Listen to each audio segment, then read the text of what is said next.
तो अब हम लोग क्या किसकी कहाँ से करेंगे? फिरोज शाह तुगलक, फिरोज शाह तुगलक। तो मोहम्मद बिन तुगलक 1351 में डेथ होती है, तो उसके बाद थ्रोन पर कौन बैठता है? फिरोज शाह तुगलक। और कब तक? 1388 तक। तो ये भी लंबे समय तक शासन कर रहा है। तो देखिए, तुगलक डायनेस्टी मिला जुलाकर सबसे लंबे समय तक शासन करने वाली डायनेस्टी में से एक रही है दिल्ली सल्तनत में। अगर जहाँ मैंने आपको स्टार्टिंग में जो लिखवाया है मैंने दिल्ली सल्तनत, तो वहाँ मैंने हर एक डायनेस्टी का टाइम पीरियड लिखवाया है, वहाँ आप देखना, आपको ये चीज़ दिखेगी। ठीक है। और वैसे भी जोड़ लीजिए तो 20 से 26 साल उसका और 30 से तो 50 साल तो यही हो गया। उससे पहले गयासुद्दीन तुगलक, तो लंबे समय तक ये शासन कर रहे हैं। अब इसके बारे में लिखते हैं। तो फिरोज शाह तुगलक कौन था? तो लिखिए पहला पॉइंट इसके बारे में, cousin of Mohammad bin Tughlaq. Cousin of Mohammad bin Tughlaq यानी उसका भतीजा था, मोहम्मद बिन तुगलक का भतीजा था। तो अब भाई उसके बेटे को गद्दे पर बैठना चाहिए, लेकिन भतीजा क्यों बैठ रहा है? तो उसके पीछे रीजन है कि इसको नोबेल्स ने चुना, खुद चुना। जो नोबेल्स थे या जो कोर्ट मेंबर्स थे, उन्होंने ही इसको चुनकर सुल्तान बनाया, क्योंकि ये जो था ये सबसे बड़ा ही अच्छा रिलेशन बनाकर रखता था, ये सबसे बड़ा अच्छा रिलेशन बनाकर रखता था। खैर लिखिएगा, देखिए आफ्टर, इसी में कंटिन्यू कर दीजिए, after the death of Mohammad bin Tughlaq. ये बार बार मैं लिखवा रहा हूँ ये सब नाम, ताकि ये जो है ना सीरीज, आपको ये जितनी बार पढ़ोगे उतनी बार आपको वो सीरीज याद आएगी। ठीक है, इसलिए मैं हिज या हर या हिम नहीं लिखवा रहा हूँ, बार बार नाम इसी वजह से लिखवा रहा हूँ कि आपको वो याद में, बार बार पढ़ोगे दिमाग में वो चीज़ें आएंगी कि हाँ इसके बाद ये, इसके बाद ये, और उससे रिलेटेड जो भी पॉइंट्स हैं वो याद रहेंगे। अब देखो, Mohammad bin Tughlaq, nobles and the theologian, nobles and the theologian of the court selected Firoz Shah Tughlaq as next Sultan, as next Sultan।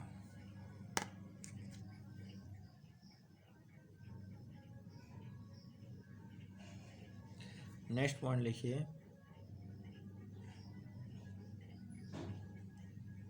Firoz Tughlaq father, इस कौन था? रज्जब। फिरोज का जो फादर था उसका नाम था रज्जब। रज्जब क्या था? Was younger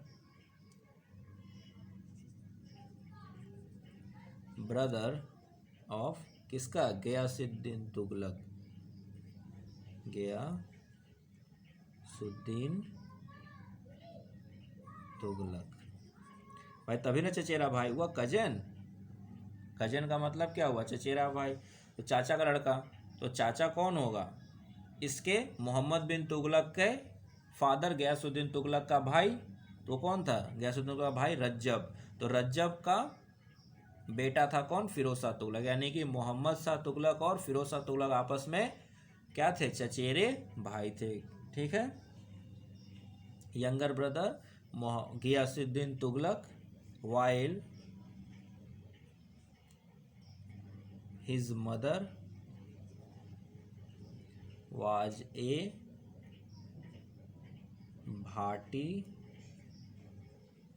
Rajput lady। ठीक, यहाँ तक क्लियर है। तो देखिए मोहम्मद बिन तुगलक की भी जो मदर थी वो एक जाट लेडी थी, और फिरोज शाह तुगलक की जो मदर है वो एक राजपूत लेडी है। तो ये सब क्या हो गए, सब यहाँ के ही अब ये सब खून हो गया भाई। यहाँ क्या हुआ, हाफ ब्लड तो यहीं की हो गया ना, मदर है यहाँ की। और उस वक्त तो पैट्रियोटिकल सोसाइटी, पितृसत्तात्मक सोसाइटी थी, तो पिता के हिसाब से ये चीज़ें चल रही थी। नेक्स्ट पॉइंट लिखिए फिरोज, अब चूज तो कर लिया गया नॉवेल्स के द्वारा, लेकिन आपको अपनी पोजीशन तो बनानी पड़ेगी ना। ये तो है नहीं कि आप चूज कर लिए गया तो आप आराम से बैठो। जब आप चूज किए तो आपको अपने जो आपको चूज किया गया है तो उस चीज़ को क्या करोगे, और मुकम्मल और उसको मजबूत बनाओगे, और अपने इम्पोर्टेंस और जो लोगों ने आपको चूज किया उनके नज़रों में आप खरा उतरोगे, या कुछ ना कुछ ऐसा करोगे कि आप अपने आप को प्रूफ कर सको। और यहाँ तक तो मोहम्मद बिन तुगलक की डेथ के समय ये तो फिक्स ही हो गया, मतलब से देखा जाए तो ये था ही कि अब जो सल्तनत है वो क्या है, वो एक मुश्किल दौर से गुजर रही है, क्योंकि नए इंडिपेंडेंट क्या डायनेस्टीज डेवलप करी थी, विजयनगर, बहमनी, और बाद में रेवेलियंस भी हो रहे थे। इसका मतलब है कि अब आपको अपनी सुप्रीमेसी को बनानी पड़ेगी और अपने आप को स्ट्रांगली इस्टेब्लिश करना पड़ेगा। तो वो काम ये करता है। तो कैसे करता है लिखिए, Firoz strengthen his legal position by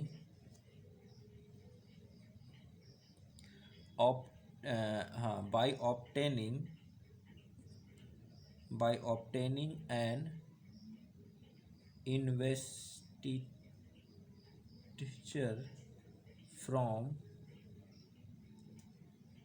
खलीफा, जिसको हम लोग कैलिफ भी कहा जाता है, खलीफा, एंड एश्योर्ड, या एश्योर्ड नहीं ऐसे लिखे, एंड एज्यूम्ड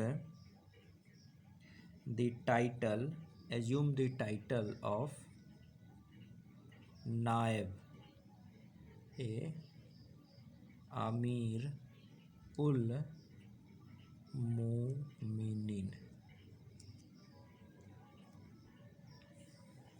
इसने अपने आप की पोजीशनों को स्ट्रॉन्ग, क्योंकि वो खलीफा से क्या लेके आया, रज्जमनामा लेकर आया कि हाँ मुझे देखिए वहाँ से भी परमिशन मिल गई कि तुम ही सुल्तान बनोगे, तुम ही सुल्तान, यानी हमको एक्सेप्ट हर किसी ने कर लिया, खलीफा तक ने मुझे एक्सेप्ट कर लिया, क्योंकि खलीफा से बड़ा तो कोई है नहीं रिलीजियन के नाम पे। भाई सबसे बड़ा रिलीजियस गुरु इनका कौन है, खलीफा है। तो खलीफा से अपना एक्सेप्टेंस इसने दिखा दिया। साथ में और क्या किया, and inscribed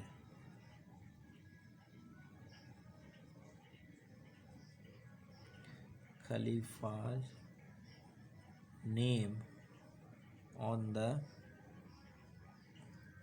coins and restored to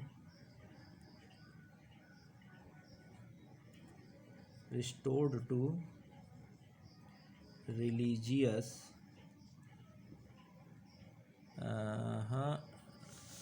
इसको ऐसे लिखिए, वाइगोट्री।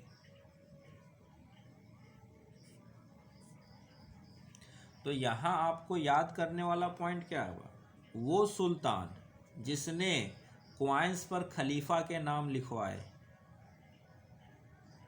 जिसने क्वाइंस पर खलीफा के नाम इंस्क्रिप्ट करवाए, उस सुल्तान का क्या नाम था? तो सुल्तान का नाम था फिरोज शाह तुगलक। आपको इस तरह से याद रखना है। ये पॉइंट आपको कहाँ काम आएगा? ये आपको ट्रू एंड फॉल्स में काम आएगा, असर्शन रीजन में काम आएगा कि किस सुल्तान ने अपनी पोजीशन को मजबूत करने के लिए खलीफा के नाम क्वाइंस पर इंस्क्राइब्ड करवाएं। तो आपका आंसर होगा फिरोज शाह तुगलक।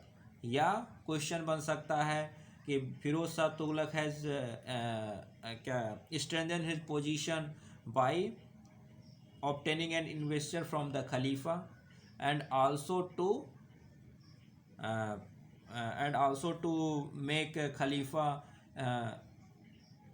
क्या कहते हैं, अपना खलीफा के प्रति श्रद्धा प्रकट करने के लिए या उनको खुश करने के लिए इसने क्या किया, उनके नाम क्वाइंस पर इंस्क्राइब करवा दिए। अब उसमें पूछा कौन सा स्टेटमेंट सही है, एक सही है कि दो सही है कि एक भी सही नहीं है। तो वहाँ आपको ये पॉइंट आपके काम आएंगे। देखिए अब जो क्वेश्चन बनते हैं ना, वो ऐसे ही छोटे छोटे पॉइंट से कोई पॉइंट उठाकर आपको क्वेश्चन बना दिया जाएगा। ठीक है, तो इस वजह से अब आज के टाइम में आपको लॉजिक के साथ साथ छोटे छोटे जो आपके फैक्ट्स हैं वो भी अब आपको जानने पड़ेंगे। ठीक है ना। नेक्स्ट पॉइंट लिखिए। अब ये इम्पोर्टेंट अपने आप को क्या किया, दरबार में सेट कर चुका है। अब ये पूरी तरह से सुल्तान बन चुका है। अब जब ये पूरी तरह सुल्तान बन चुका है, यानी कि अब ये क्या करेगा, इम्पोर्टेंट डिसीजंस लेना शुरू करेगा।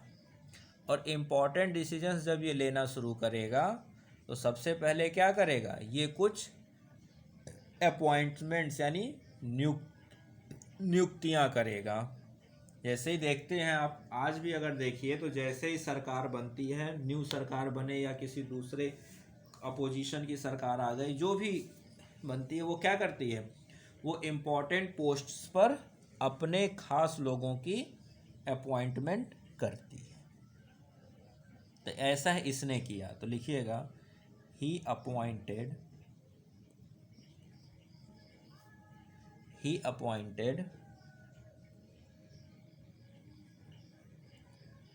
खाने जहां, ही अपॉइंटेड खाने जहां, ये नाम याद रखिए, खाने जहां, ही अपॉइंटेड खाने जहां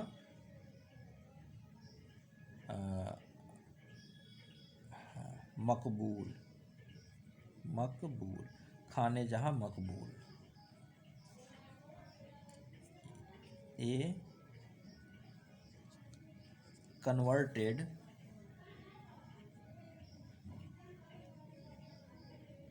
तेलुगु ब्राह्मण, ए कन्वर्टेड तेलुगु ब्राह्मण एज वजीर,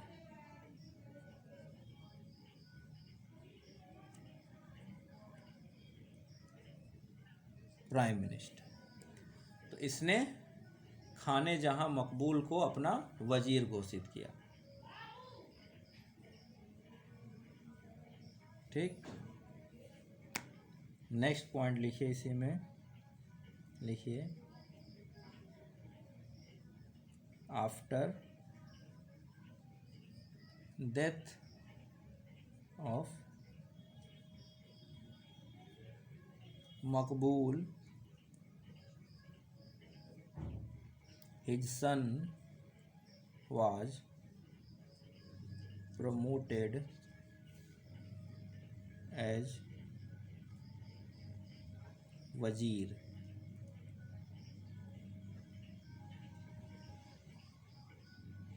तो जब मकबूल की डेथ हो गई तो इसने क्या किया, उसके बेटे को वजीर बना दिया। अब इसके पीछे रीज़न क्या था, इसके पीछे क्या दिक्कत थी, वो भी सोचने वाली बात है। क्योंकि ये एक ऐसे व्यक्ति को बनाना चाह रहा था जो थोड़ा न्यूट्रल रहे और इसके सपोर्ट में रहे। तो वहाँ पर इसको कौन मिला, मकबूल मिला। अब मकबूल के डेथ के बाद उसके बेटे को जब इसने वजीर बना दिया तो यहाँ दिक्कत खड़ी हो गई। क्योंकि जब ऐसे इम्पॉर्टेंट पोस्ट हेरिडेटरी हो जाएंगे, इम्पॉर्टेंट पोस्ट अगर हेरिडेटरी हो जाएंगे तो फिर वो किस चीज़ को जन्म देते हैं, वो करप्शन को जन्म देते हैं। हेरिडेटरी वाले जो पोस्ट होते हैं वो करप्शन को जन्म देते हैं। तो इसमें लिखिएगा promoted corruption in administration, promoted corruption in administration also इक्ता become hereditary, also इक्ता become hereditary। तो इसने ऐसे अपॉइंटमेंट्स किए जिससे क्या हुआ, करप्शन बढ़ा। ये ऐसा इकलौता नवाब था जिसने खुद अपने सल्तनत में करप्शन को बढ़ाया, इसने खुद एडमिनिस्ट्रेशन में करप्शन को प्रमोट किया। और ये कैसे दिखता है, इसके द्वारा किए गए अपॉइंटमेंट से, कि मकबूल के बाद मकबूल के बेटे को वजीर बनाना और खुद ही करप्शन को प्रमोट करना, हेरिडेटरी मेथड अपनाना इक्ता के लिए। इससे क्या होगा, हर किसी की पोजीशनिंग मजबूत होती चली जा रही है। और इससे करप्शन यहाँ तक आता कि इसने खुद रिश्वत देता था, फिरोज शाह तुगलक खुद ही रिश्वत देता था अपने काम कराने के लिए। ये इस तरह का करप्शन प्रमोट कर रहा था। क्यों कर रहा था वो अभी आपको पता चलेगा। अभी आपको क्या याद रखना है कि इख्तेदारी को हेरिडेटरी फिर से किसने बना दिया, तो वो कौन था, फिरोज शाह तुगलक। क्योंकि इसकी मजबूरी थी, ये सारी चीज़ें करना इसके लिए मजबूरी थी, क्योंकि ये किसी एक और रेबेल को नहीं बर्दाश्त कर सकता था। उस वक्त खजाने की स्थिति बिल्कुल खराब थी, यानी कि जो खजाना था, रॉयल ट्रेजरी थी, वो बिल्कुल खाली सी हो चुकी थी, बहुत सारी समस्याएं घर कर चुकी थीं। इन सब वजहों से इसके लिए इसके पास और कोई ऑप्शन था ही नहीं। किसी तरह से इसको साम्राज्य यानी सल्तनत को चलाना था, और उस सल्तनत को चलाने के लिए हर एक सही और गलत कदम उठा रहा था। मोहम्मद बिन तुगलक ने बहुत बुरी कंडीशन में सल्तनत को लाकर खड़ा कर दिया था। ठीक है ना। नेक्स्ट लिखिए फिरोज। अच्छा, कहीं पर फिरोज इस तरह से भी लिखा हुआ मिलेगा तो उसके लिए परेशान नहीं होना है, फिरोज, ठीक है, OZ या UZ। ठीक, तो Firoz had to face the problem of disintegration. Firoz has to face problem of disintegration of Sultanate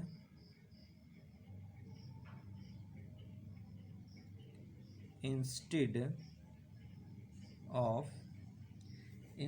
of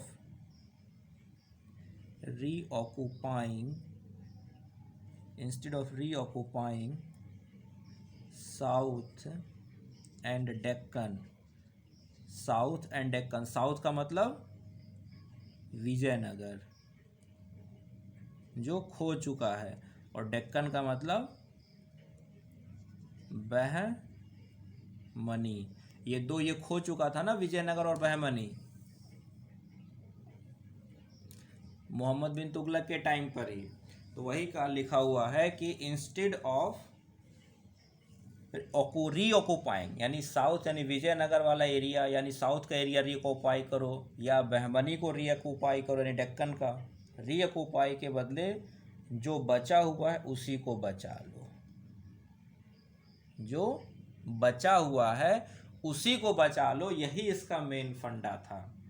कहीं री ऑक्यूपाई करने जाएंगे तो जो है वो भी हाथ से ना चला जाए।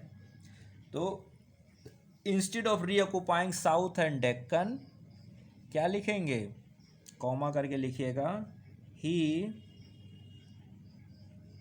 he tried to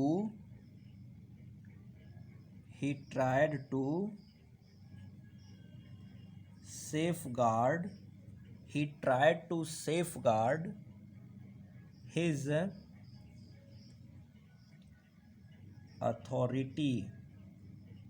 authority over Delhi.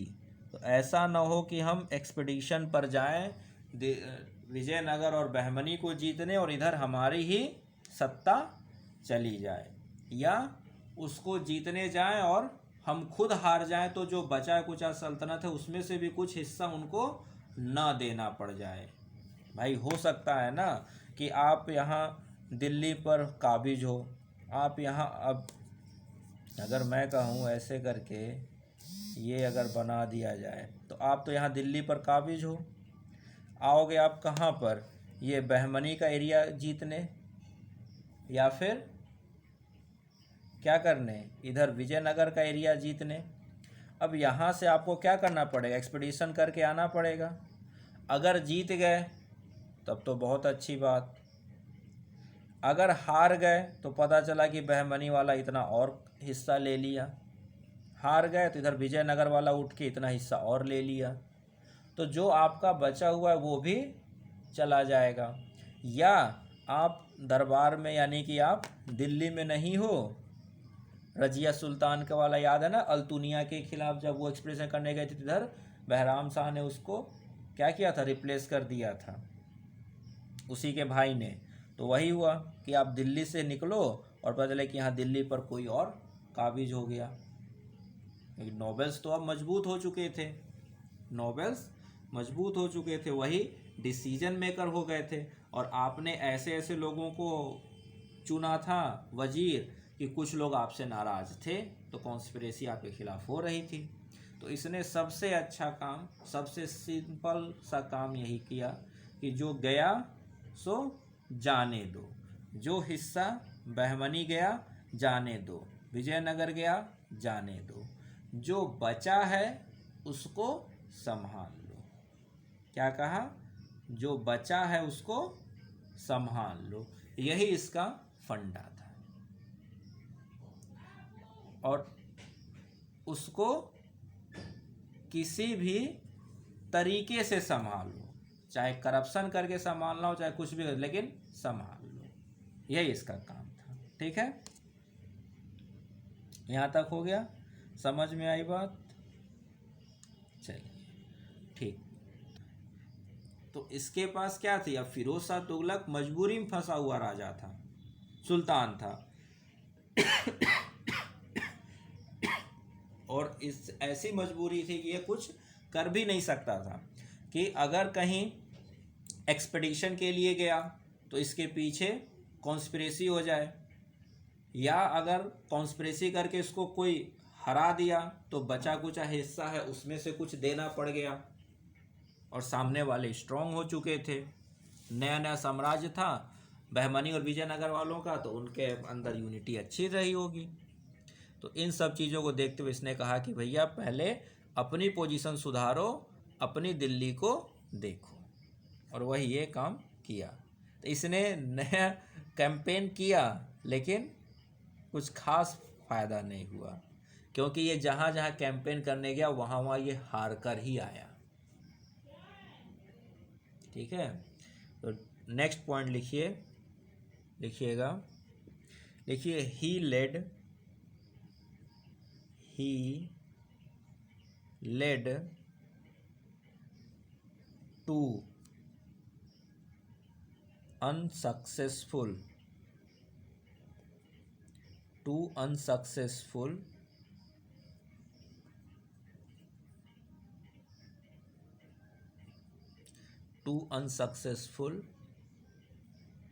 campaign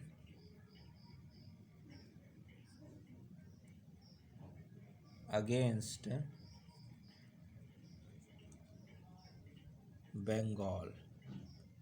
He led to unsuccessful campaigns against Bengal. Bengal के खिलाफ 2 कैंपेन किया और उसका नतीजा क्या निकला, तो लिखिए against Bengal as a result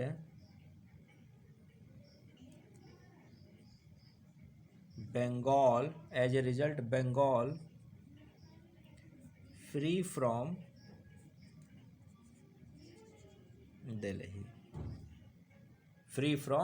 Delhi.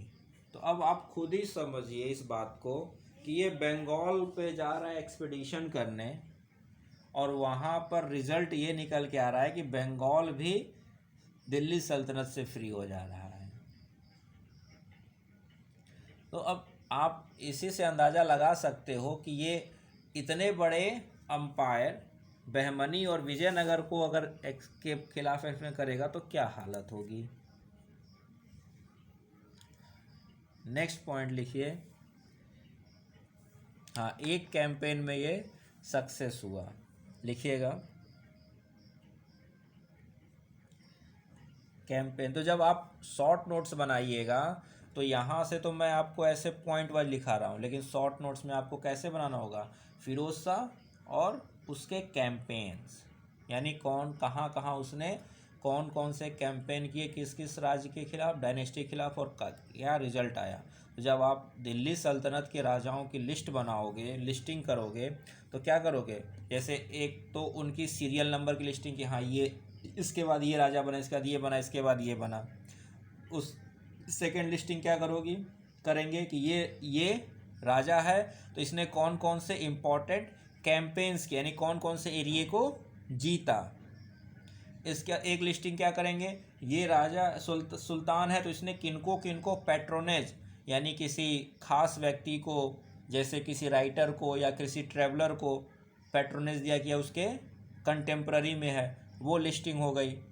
फिर आप क्या बनाओगे, उसने कौन कौन से इमारतें बनवाई हैं या कौन कौन से शहर बनवाए हैं किसने, तो ये लिस्टिंग आपको इन नोट्स से पढ़ पढ़ के करनी है, ठीक है ना। यहाँ आपको डिटेल नोट्स दी जा रही है और इस नोट से पढ़ के आपको खुद से लिस्टिंग वाले शॉर्ट नोट्स बनाने हैं। यहाँ अगर मैं शॉर्ट नोट्स आपको लिखवा दूंगा तो वो आपके लिए कोई ख़ास फ़ायदा नहीं करेगा, फिर वो आपके रटने के लिए रहेगा। ये आपको एक नॉवेल की तरह कहानी के रूप में आपको बताया जाए। देखिए इसमें कंसेप्ट कोई बहुत बड़ा नहीं बताया जा सकता हिस्ट्री में, क्योंकि हिस्ट्री में जो हो चुका है सो हो गया है, अब उसमें आप कुछ कर तो सकते नहीं हो। ये पुरानी बातें हैं ना, ये तो आज से कई सौ साल पहले घटनाएं घट चुकी हैं, अब आप इसमें कुछ कर नहीं सकते। तो आप क्या कर सकते हो, सिंपल सा एक काम ये कर सकते हो कि जो घटनाएं घटी उनकी एक सीरीज, एक सीरियल तरीके से याद कर लो, वो मैं आपको यहाँ करा रहा हूँ। अब इनको पढ़ के जब बार बार पढ़ के आप एक लिस्टिंग करोगे, अब ये नहीं कि एक लिस्ट बना लिया फिर बाद अब उसी को बार बार पढ़ना है, नहीं, एक लिस्ट बनाया अच्छी बात है, दोबारा फिर रिवीजन करने बैठे तो फिर से लिस्टिंग करना है कि बाय द वे अगर उसमें कुछ छूट गया या कोई नया तरीका आपने ईजाद कर लिया तो वो आपकी नई लिस्ट बन जाएगी। तो फिर पुरानी लिस्ट और नई लिस्ट को मैच कराइए, पुराने शॉर्ट नोट नए शॉर्ट नोट को मैच कराइए कि देखिए उसमें कुछ इम्प्रूवमेंट है कि नहीं है, या कोई ऐसे फालतू पॉइंट्स जो मैंने लिखे वो हटाने लायक है कि नहीं है। इस तरह से आपके तब नोट्स कंप्लीट होंगे, नहीं तो फिर आपका क्या रह जाएगा, पूरी तरह से आपका चीज़ें बिखरी हुई रहेंगी और फिर एग्ज़ाम टाइम में वहीं दिक्कत आती है। तो एक बार इसको पढ़ना है, फिर दोबारा रीड करके लिस्टिंग करनी, यानी कि शॉर्ट नोट बनाना है, और फिर दोबारा रिवीजन करके फिर से लिस्टिंग करनी है। तो अगर 3 बार आपने इस तरह से कर लिया तो कोई भी पॉइंट आपका नहीं छूटेगा। और चौथी बार जब आप करने जाओगे तो आपको क्या करना है, प्री के क्वेश्चंस देखने हैं और उसके हिसाब से अपने नोट्स और अपने शॉर्ट नोट्स को मैच कराना है कि क्या मैं उस हिसाब से अपने नोट्स या शॉर्ट नोट्स को तैयार कर पाए हूँ कि नहीं कर पाए हूँ। ठीक है ना। तो ये टाइम जो आप कहते हो कहाँ खर्च होगा, तो ये टाइम इन्हीं सब चीज़ों में खर्च होता है। ठीक है ना। तो ये नोट्स जो बने हैं कोई एक बुक से नहीं बने हैं, ये कम से कम 3, भाई देखिए मैं भी कोई ऐसा तो हूँ नहीं कि मैं हिस्ट्री का को लेकर कहीं से सारी खुदाई और सारा पीएचडी करके आया हूँ। मैंने भी पढ़ा है, तो मैंने भी कहाँ से पढ़ा है, बुक से पढ़ा है।